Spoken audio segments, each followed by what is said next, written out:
Hi everyone, my name is Rohit Garcha and this is explained by UPSC अखाड़ा।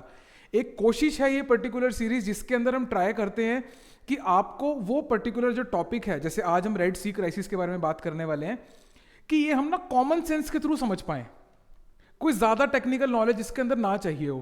तो वैसे ही हमारा जो आज का टॉपिक है that is Red Sea crisis. उससे पहले ना इकोनॉमी को बेसिकली समझ लेते हैं कि क्या चीज है, बहुत आसान भाषा में, कोई टेक्निकल बात नहीं करेंगे इसके अंदर हम। इकोनॉमी का बेसिकली मतलब ये है the movement of goods materials from the place जहां पे वो ओरिजिनेट होते हैं टू द प्लेस जहां पे वो रिक्वायर्ड है। अगर आप इसको ध्यान से समझें इस पूरी स्टेटमेंट को, तो आप सारी की सारी इकोनॉमी को इसी तरीके से समझ सकते हैं कि एक पर्टिकुलर चीज है, वो कहीं पे आपकी उग रही है या कहीं पे प्रोड्यूस हो रही है और किसी दूसरी जगह चाहिए। छोटा सा एग्जांपल लेते हैं कि एक इलायची है, वो केरला में ग्रो हो रही है, ठीक है, और पंजाब में कहीं पे या हरियाणा में कहीं पे एक चाय की टपरी लगी हुई है जिसको वो पर्टिकुलर इलायची चाहिए ताकि उसका टेस्ट आए बेटर और वो चाय को बेच सके सामने वाले कस्टमर को। होगा क्या इस केस में कि आपकी जो इलायची है ये ग्रो कहां हुई? केरला में। मटेरियल कहां ग्रो हुआ? केरला में। नीडेड कहां था? पंजाब में। अब इस मटेरियल की मूवमेंट जो है यही इकोनॉमी है, from the place it is grown या जहां पे वो है टू द प्लेस जहां पे वो रिक्वायर्ड है। इसी चीज का नाम ट्रेड है बच्चे, कि एक चीज जहां पे है वर्सेस जहां पे वो चाहिए, जहां पे उसकी डिमांड है, इसकी मूवमेंट को हम इकोनॉमी बोलते हैं। इसकी मूवमेंट के बीच में जितनी भी चीजें आती हैं, कोई भी फैक्टर आता है, ट्रांसपोर्टेशन का फैक्टर, ठीक है, नॉलेज का फैक्टर, कुछ भी फैक्टर इसके बीच में जो आते हैं वो सारी की सारी आपकी ट्रेड की डायमेंशन के अंडर जो है वो फॉल करते हैं। अब अगर आपने ट्रेड करना है भारी मात्रा में, तो कैसे सामान भेजोगे आप एक जगह से दूसरी जगह? सबसे फास्ट कैसे भेज सकते हो? प्लेन्स के थ्रू, बाय एयर, लेकिन वो कॉस्टली पड़ता है। उसके बाद में आप रोड्स का इस्तेमाल कर सकते हो, स्टिल जो आपके ट्रक्स एंड ऑल हैं ये इतने एफिशिएंट नहीं है, प्लस ये समंदर नहीं क्रॉस कर सकते, पानी नहीं क्रॉस कर सकते। भारी मात्रा में सामान भेजने के लिए हमारे पास में जो बेस्ट ऑप्शन बचता है बच्चे, है ना, लॉजिकली स्पीकिंग, कॉमन सेंस से, वो है आपका शिपिंग का रूट। कहने का मतलब बड़ी बड़ी शिपिंग कंटेनर जो हैं, है ना, इसके ऊपर आप बहुत सारे कार्गोज को जो है एक साथ में लोड करते हो और एक कंट्री से दूसरी कंट्री, एक पोर्ट से दूसरे पोर्ट भेज देते हो, from the place it is there to the place where it is required. कहने का मतलब जहां पे डिमांड है वहां पे सप्लाई कर दी जाती है चीज, ठीक है। इस पर्टिकुलर चीज के अंदर हमारा जो आज का टॉपिक है वो इस कॉन्टेक्स्ट में देखिएगा आप, ट्रेड के कॉन्टेक्स्ट में। Now this is the route जो कि आपको करंटली, अब से पहले, क्राइसिस से पहले की बात मैं कर रहा हूं, क्राइसिस से पहले, क्राइसिस क्या वो भी हम देखेंगे अभी, क्राइसिस से पहले ये आपका जो है ये पूरा आपका यूरोपियन रीजन है बच्चे, ठीक है। ये वाला जो आपका रीजन है ऊपर वाला, ये आपका यूरोपियन रीजन है। उसके बाद में जब हम देखते हैं कि ये आपका पड़ता है एशिया, ये आपका साउथ एशिया, ये आपका पड़ता है साउथ ईस्ट एशिया। यहां से यहां अगर आप देख रहे हो there is a direct route जो आपको दिखाई दे रहा है, वो ये है कि आप मेडिटेरेनियन को क्रॉस करते हो, स्वेज कैनाल को क्रॉस करते हो, फिर ये आपका जो स्ट्रेस है बच्चे, दिस इज योर रेड सी, है ना, जिसकी क्राइसिस की हम बात कर रहे हैं। यहां से आपकी जो शिप है वो आपका बाब अल मंदाब स्ट्रेट है एक, राइट। स्ट्रेट माने एक नैरो पैसेज, जो एक बड़ी वाटर बॉडीज को जो एक पर्टिकुलर स्ट्रेच ऑफ एरिया जो है वो जोड़ता है, उसको हम स्ट्रेट बोल देते हैं। तो ये एक स्ट्रेट है, इसके बाद में सीधा स्ट्रेटली आप जो है यहां पे एशिया के अंदर जो है आप पहुंच जाते हो। नॉट दिस पर्टिकुलर रूट की अगर हम बात करें, अगर वर्ल्ड में मान लीजिए आप $100 का ट्रेड हो रहा है, तो उसमें से $15 का यहां पे हो रहा है इस रूट के थ्रू, वो यहां से निकल रहा है ये वाले रूट पे। 15% of the global trade value. अगर 100 कंटेनर्स पूरे वर्ल्ड में कहीं पे ट्रेवल कर रहे हैं एट एनी गिवन टाइम, उसमें से 30 कंटेनर यानी कि 30% of the trade container wise, यानी कि 30% ऑफ कंटेनर्स वो आपके इस पर्टिकुलर एरिया से होके निकल रहे हैं, ठीक है बच्चे। इसके अलावा अगर हम बात करें कि ये वाला जो ट्रेड एरिया है, ये तो चलो हमें समझ में आ ही रहा है, इसके अलावा अगर हम बात करें तो इसी रूट के ऊपर आपके मेजर पोर्ट्स हैं, ये थोड़ी सी और इसमें वैल्यू इंक्रीज करेगा। कैसे कि अभी मैंने बोला कि अगर 15% ट्रेड वहां पे हो रहा है तो 15% ट्रेड को हैंडल करने के लिए मेजर पोर्ट्स भी होने चाहिए, है ना। तो वो कौन कौन से पोर्ट्स हैं, देखिए मेजर पोर्ट्स यहाँ पे कौन कौन से पड़ते हैं। एक इजिप्ट का पोर्ट है विच इज पोर्ट सेड, यही वो पोर्ट है बच्चे जो आपका सुएज कैनाल की क्रॉसिंग के अंदर रेलिवेंट होता है। सऊदी अरेबिया का एक पोर्ट है बच्चे विच इज जेडा। इसके अलावा ओमान का एक सलाला पोर्ट है, यूएई का पोर्ट खलीफा, और उसके बाद अल्टीमेटली ये श्रीलंका तक आता है which is your port Colombo. ठीक है बच्चे, सो ये इस पर्टिकुलर एरिया के अंदर आपके ये सारे मेजर पोर्ट्स कनेक्टेड हैं। अब हमें समझ में आ रहा है कि यार रूट के ऊपर डिपेंडेंसी बहुत है ना। अब हुआ क्या, क्राइसिस क्या है। क्राइसिस इसीलिए क्योंकि वहां पे इतने मेजर जो ट्रेड वो हो रहे हैं, राइट, उसकी डिसरप्शन ही आपकी क्राइसिस का कारण है यहाँ पे। ठीक है, अब वो थोड़ा सा समझ लेते हैं। एक तो ये इसकी इंपॉर्टेंस समझते हैं, उसके बाद में हमको समझ में आएगा कि हम ये क्राइसिस क्यों इसको बोल रहे हैं, why the Red Sea matters. तभी क्राइसिस का पॉइंट है ना। अगर तो कोई मैटर होता ही नहीं वहां पे, है ना, वो इतना इंपॉर्टेंट ना होता तो करते रहे वहां पे अटैक्स, यमन करे कोई भी करे अटैक, हमें क्या फर्क पड़ता है उससे। लेकिन क्यों ये मैटर करता है, एक मैंने आपको बताया, it connects Asia and Europe via Suez canal. 12 से 15% ग्लोबल ट्रेड यहां से पास कर रहा है। इसके अलावा 30% of the global traffic container का जो है वो यहां से निकल रहा है। डेली ट्रेड टारगेट देखिए कितना है यहाँ पे, 3 से 9 बिलियन का ट्रेड यहाँ पे डेली नॉर्मल डेज में। अभी तो नहीं हो रहा है, क्राइसिस में है, क्योंकि वो यहाँ पे होता है। ठीक है बच्चे, 50 से 60 शिप्स, कंटेनर की बात नहीं हो रही है, शिप्स यहां से क्रॉस करती हैं। This is one of the world's busiest trade highways, क्योंकि मेजर 2 रीजन्स को जोड़ता है। एक ट्रेड में बहुत आगे है, टेक्नोलॉजी में यूरोप, है ना, वो चीजें बहुत स्पेशलाइज प्रोड्यूस करता है, कुछ ऐसी मशीनरीज प्रोड्यूस करता है जो सिर्फ वहीं बनती हैं। वहां पे जर्मनी है ना, जो कि बहुत मैन्युफैक्चरिंग इक्विपमेंट्स के अंदर बहुत आगे है। इस टाइप की कंट्रीज वहां पे देखने को मिलती है। और एक बहुत मेजर चीज है उस एरिया में जिसके बिना कोई कंट्री नहीं चल सकती आज के टाइम में, एटलीस्ट इंडिया तो नहीं चल सकता, क्रूड ऑयल, आपका पेट्रोलियम प्रोडक्ट्स, वो भी उस एरिया से आ रहे हैं। It is one of the busiest trade highways, इसलिए ये पर्टिकुलर चीज मैटर करती है, इसीलिए हम ये वीडियो बना रहे हैं, इसीलिए आपके पेट्रोल का प्राइस राइज होगा, इसीलिए आपके इलेक्ट्रॉनिक्स का प्राइस राइज होगा, because of this particular thing. ठीक है बच्चे, ये कोई ऐसे हवा वाली बात नहीं है। गॉन आर द डेज कि जब ग्लोबलाइजेशन का ज़माना था, उसके अंदर हम देखते थे कि यार पर्टिकुलर उस एरिया के अंदर कॉन्फ्लिक्ट है, चलो वहाँ है, बस अखबारों में पढ़ा और बात खत्म होगी। This is real globalization, real in the sense कि ये रियल टाइम में इफेक्ट करता है बच्चे। अभी वहाँ पे अगर मिसाइल फायर होगी, ये वीडियो बोलते बोलते अगर वहाँ पे मिसाइल फायर होगी, with in certain amount of time, with in certain days, आप देखोगे कि जो प्रोडक्ट वहाँ पे रुका उस मिसाइल की वजह से, उसकी कॉस्ट आपकी और मेरी जेब से जाएगी।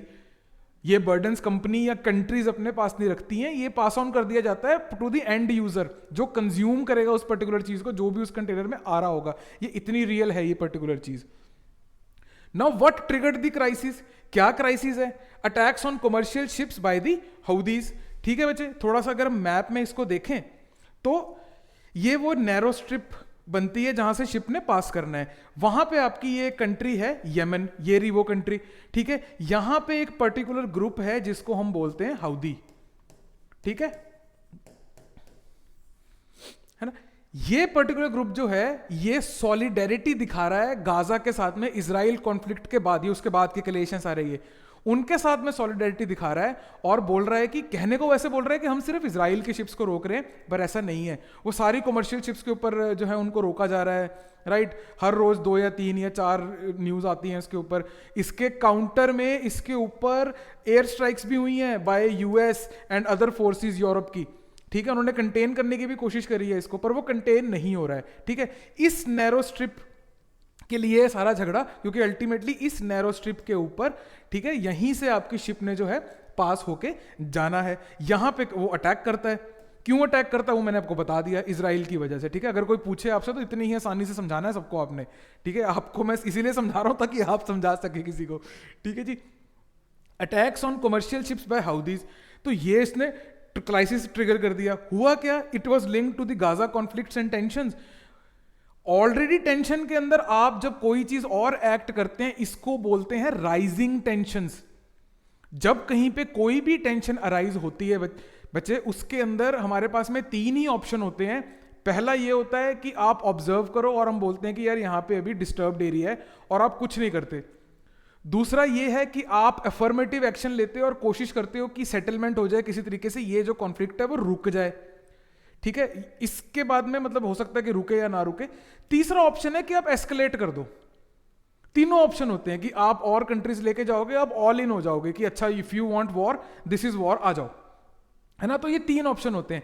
अभी के लिए कंटेनमेंट जो सेकंड ऑप्शन है कि आप you are trying to contain the problem, वो वाला ऑप्शन यहां पे चल रहा है। दैट्स व्हाई वी सी कि यहां पे naval response by United States and allies आपको देखने को मिलती है, जिसकी वजह से ये जो प्रॉब्लम है, जो कॉन्फ्लिक्ट है, वो अभी सॉल्व होता हुआ नहीं देखोगे आप। It will escalate and then later on आप वाइप आउट करोगे टेररिज्म को, उसके बाद में आपकी शिप्स जो है वो सेफली वहां से जा सकती हैं बच्चे, ठीक है। और इसकी वजह से आपका राइजिंग जियोपॉलिटिकल इंस्टेबिलिटी जब भी आती है डिमांड सप्लाई को ऑल्टर कर जाती है थोड़ा बहुत, ये इकोनॉमी में है, ठीक है। आप देखिए इंस्टेबिलिटी कोविड के दौरान आई थी, आपके कंजम्पशन पैटर्न्स चेंज हो गए होंगे, then you no longer suddenly आपको उतना ऑयल नहीं चाहिए जितना आपको बेसिक मेडिसिन चाहिए, तो कंजम्पशन पैटर्न चेंज हो जाता है जब भी कोई भी प्रॉब्लम आती है, कोई भी इंस्टेबिलिटी आती है। इस केस के अंदर भी यही आपको देखने को मिलेगा। ये वो नैरो स्ट्रेच ऑफ लैंड है जिसकी हम बात कर रहे थे।